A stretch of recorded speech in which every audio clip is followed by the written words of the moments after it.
Parents, मैं हूं राकेश और स्वागत है आप सबका हमारे YouTube चैनल नीट जी पटना पर। आज का ये वीडियो बहुत ही इम्पोर्टेंट होने वाला है क्योंकि MCC ने अपनी जो शेड्यूल है उसको आगे कर दिया है, शेड्यूल रिवाइज की है और स्टेट्स की भी जो शेड्यूल है वो भी आगे बढ़ने की बात हो रही है। अब इसका असर ये होगा कि और हो सकता है कि चॉइस फिलिंग की डेट और आगे सरक जाए। अब क्योंकि ये हो इसलिए रहा है कि राउंड 3 की जो शेड्यूल थी MCC की उसको आगे कर दिया गया है। तो मैं आपको दिखाऊं सबसे पहले जो राउंड 3 की शेड्यूल है उसको, ताकि जो आगे की चीज़ें हैं वो और अच्छे से आपको समझ में आए। तो अभी आप देखेंगे कि जो राउंड 3 की जो शेड्यूल थी MCC की, वो चॉइस फिलिंग की डेट्स आगे बढ़ा कर लगभग 25 से 26 बार, इस बार जो काउंसलिंग की शेड्यूल आगे बढ़ी उसको और आगे बढ़ाकर ये डेट्स अब कर दी गई है टिल जो लॉकिंग के लिए समय दिया गया है 16 अक्टूबर तक। 16 अक्टूबर तक आप अपनी चॉइस फिलिंग कर सकते हैं MCC की राउंड्स के लिए और जो रिजल्ट है वो आपकी आएगी 18 अक्टूबर को। 18 अक्टूबर को MCC की रिजल्ट पब्लिश होगी अब। और इससे पहले आपको पता है कि बिहार की भी रिजल्ट 18 अक्टूबर को पब्लिश होने वाली थी, जो अब किसी भी हाल में नहीं हो सकता। इसका सीधा मतलब हुआ कि अब बिहार के बच्चों को और इंतजार करना पड़ेगा। एक चीज़ और मैं आपको बता दूं कि मैं आपको एक सरप्राइज मैसेज देने वाला हूं, तो वीडियो में बने रहिए। और वो मैसेज खुशखबरी का होगा जो भी बिहार के स्टूडेंट्स हैं उनके लिए। वो बात मैं आपको बाद में बताऊंगा इस वीडियो के बीच में कभी भी, तो आपको इस वीडियो को स्किप नहीं करना है। अब जो रिजल्ट आएगी 18 अक्टूबर को MCC की, उसके बाद रिपोर्टिंग के लिए समय दिया गया है 19 अक्टूबर से लेकर 27 अक्टूबर तक का। और वेरिफिकेशन वाली जो प्रोसेस है वो आपका काम नहीं है, वो चलेगी 28 से 29 अक्टूबर तक। तो ये पूरा अक्टूबर MCC ने खुद के लिए रख लिया है। अब हम आपको बताएं कि इसी के रिगार्डिंग जो नेक्स्ट जो स्ट्रे वैकेंसी वाली राउंड्स थी उसमें भी बदलाव हुए हैं। अब उसमें जो रजिस्ट्रेशन और पेमेंट फैसिलिटी है ये 30 अक्टूबर से लेकर 3 नवंबर तक कर दी गई है। तो अगर आपको राउंड 3 में पार्टिसिपेट नहीं कर पाए MCC में, तो आप स्ट्रे वैकेंसी राउंड्स के लिए भी अपने रजिस्ट्रेशन कर सकते हो पेमेंट के बाद। और जो चॉइस फिलिंग और लॉकिंग का समय दिया गया है ये दिया गया है 1 तारीख से लेकर 5 नवंबर तक, 1 नवंबर से 5 नवंबर तक। और जो सीट अलॉटमेंट होगी उसका रिजल्ट आएगा स्ट्रे वैकेंसी राउंड का 8 नवंबर को। तो इसका सीधा मतलब ये हुआ कि जो MCC राउंड 3 का रिजल्ट है और जो बिहार राउंड 3 का रिजल्ट है वो रिजल्ट स्ट्रे वैकेंसी राउंड की शुरू होने से पहले तो आ ही जाएगा। हम मान के चल रहे हैं कि ये रिजल्ट अब बिहार में 25-26 को आ सकती है। ये शेड्यूल चेंज तो 100% होना है बिहार का। अपने स्क्रीन पे एक बार तो आप इसमें देखेंगे कि ये जो राउंड 3 शेड्यूल के बारे में मैं आपको बात करूं तो ये जो पार्ट है ये है MCC की डेट्स का। और ये दी गई है 10 अक्टूबर से लेकर 27 अक्टूबर तक का समय जो दिया गया है। ये दिया गया है स्टेट काउंसलिंग को। आप यहाँ पे देख सकते हो स्टेट काउंसलिंग। तो ये स्टेट काउंसलिंग करने के लिए डेट दी गई है 10 अक्टूबर से लेकर 27 अक्टूबर का टाइम दिया गया है। तो आप मान के चल सकते हो कि बिहार का जो रिजल्ट है वो 25 या 26 अक्टूबर को अब आएगी। अब मैं बात करूं आपसे कि राउंड 3 में कुछ सीटें जो है MCC में वो ऐड भी हुई है, कुछ कॉलेजों में वो सीटें ऐड भी हुई है। तो पहले हम उसकी बात कर लेते हैं। ये शेड्यूल भी आज ही आई थी, ये जो नोटिस है राउंड 3 में सीट ऐड होने वाली ये आज ही आई है। और इसमें आप देखेंगे कि जो ESIC कॉलेज है MP में एक, उसके अंदर ऑल इंडिया कोटे के रिगार्डिंग UR की 5 सीटें, OBC की 2 सीटें और SC की 1 सीटें, टोटल 8 सीटें बढ़ गई हैं। राउंड 3 में ये सीटें ऐड हो जाएगी। तो ये उन बच्चों के लिए फ़ायदेमंद है जो बॉर्डर लाइन पर हैं, उनके लिए ये एक खुशखबरी वाली बात है। कॉलेज की बात कर लें, एक और कॉलेज है ESIC medical college Jaipur. Jaipur में ऑल इंडिया कोटे के थ्रू UR की 3, OBC की 2, SC की 1, ST की 1 और EWS 1 सीट बढ़ी है। तो ये उन बच्चों के लिए जो प्रेफर नहीं कर रहे थे MCC, हमने पहले भी बताया था कि आपको MCC और बिहार दोनों की काउंसलिंग में पार्टिसिपेट साइमल्टेनियसली करना चाहिए।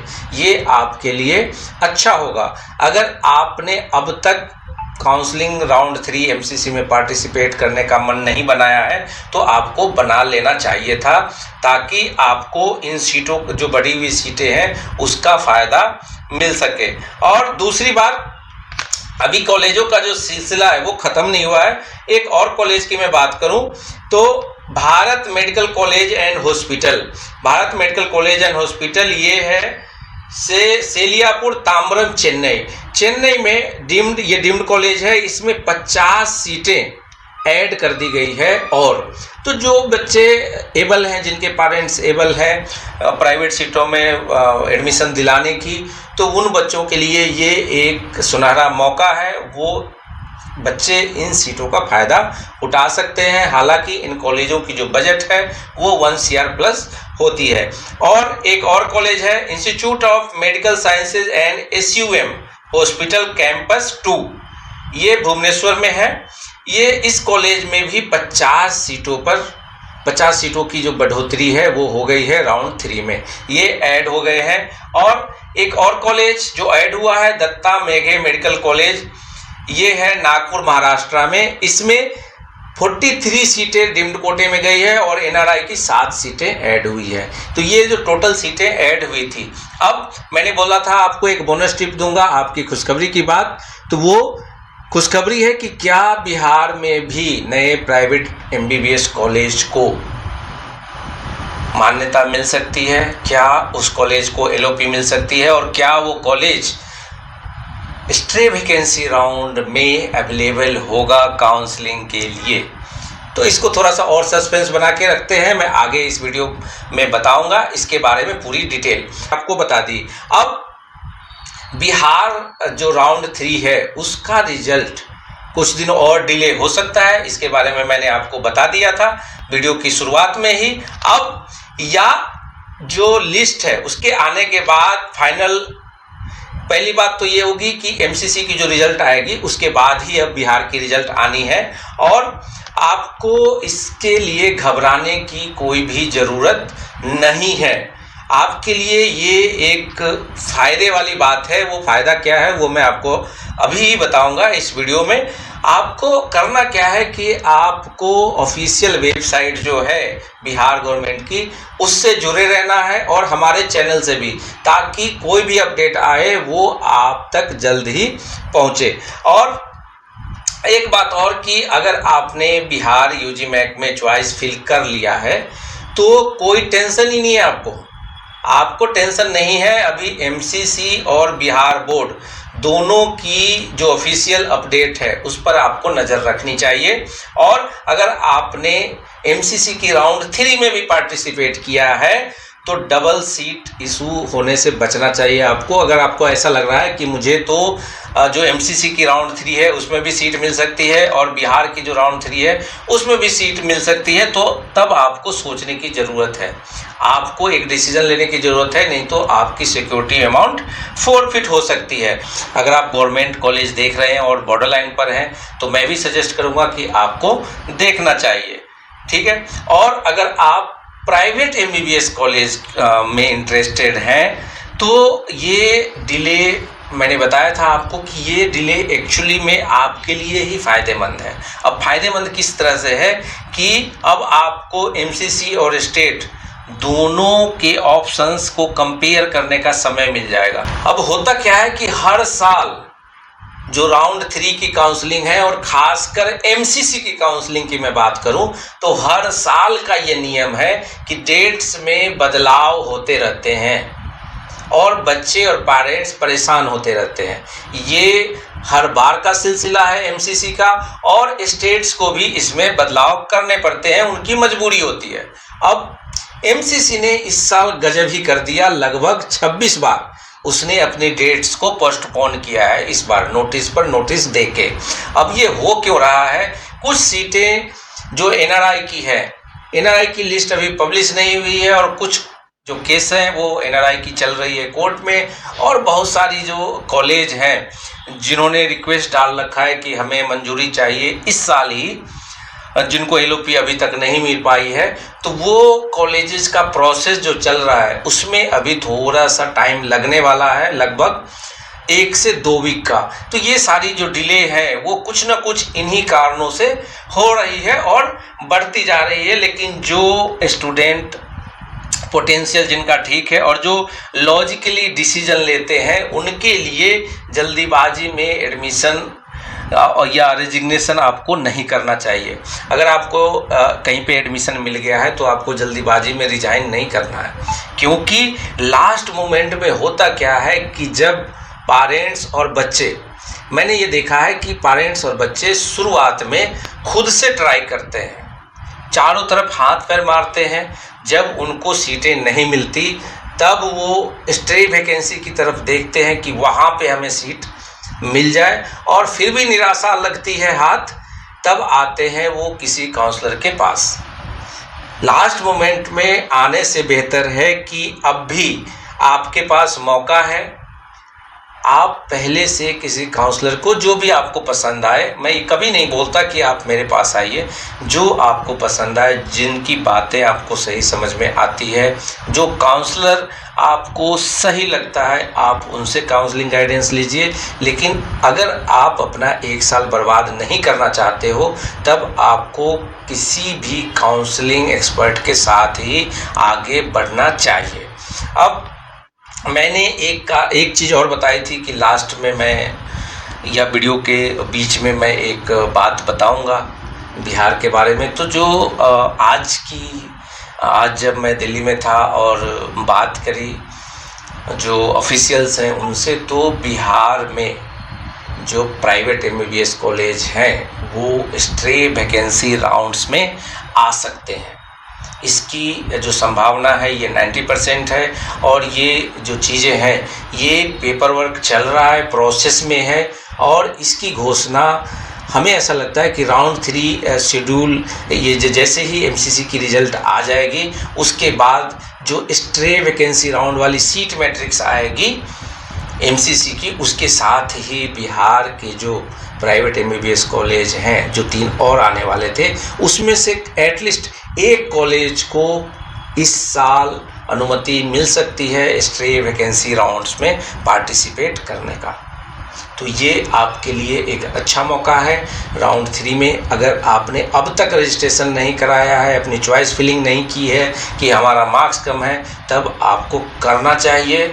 और क्योंकि जो बच्चे हैं वो राउंड 3 में सेटल हो जाएंगे, तब आपकी कट ऑफ जो है नए कॉलेज में जो स्ट्रे वैकेंसी में आएगी, हालांकि उसकी कट ऑफ थोड़ी सी हाई जा सकती है, लेकिन हमें ऐसा लगता है कि आपको 200 प्लस पे वो कॉलेज मिल सकता है। तो ये जो पूरी वीडियो मैंने आपको बताई, उसमें मैंने आपको बताया कि एमसीसी की जो रिवाइज शेड्यूल है वो क्या थी, साथ ही स्टेट की जो रिवाइज शेड्यूल एमसीसी ने दिया है उनको वो क्या थी, जो 18 अक्टूबर से 27 अक्टूबर वाली बात, तो स्टेट्स के लिए 27 अक्टूबर तक का समय दिया गया है। तो जो रिजल्ट है वो बिहार का वो 25 से 26 अक्टूबर तक आ सकता है, यानी छठ पूजा से थोड़े दिन पहले। तो ये आपके लिए दोहरी खुशखबरी मैंने आपको बता दी। और मैं हमेशा ये बोलता हूँ कि जो भी बातें मैं आपको बताता हूँ वो टोटली ऑथेंटिकेट होती है। अब आपको इंतज़ार करना है बीसीईसी बोर्ड के अपडेट का, उसकी वेबसाइट पर आपकी नज़रें होनी चाहिए, और हमारे चैनल पर भी जैसे ही वो डेट्स, हो सकता है कि बिहार अपनी रिवाइज शेड्यूल जारी कर दे, फिर से जो चॉइस फिलिंग की डेट्स है वो आगे बढ़ा दे, क्योंकि रिजल्ट की डेट तो बढ़नी तय ही है, इतना तो आप मान कर चलो।